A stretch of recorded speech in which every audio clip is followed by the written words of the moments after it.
সরকার হবে কোরআনের আলোকে আলোকিত, যে সংসদ হবে ইসলামের আলোকে আলোকিত।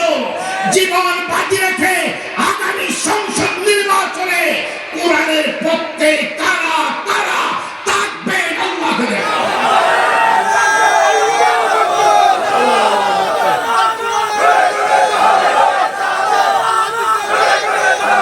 বাংলাদেশের রফিকুল নিজামী আলী হাসান মুজাহিদ, কামরুজ্জামান কাদের মোল্লা, আল্লামা দেওয়ার হোসেন সাইদি, এরা এরা স্বাধীনতা বিরোধী নয়, এরা ভারত বিরোধী।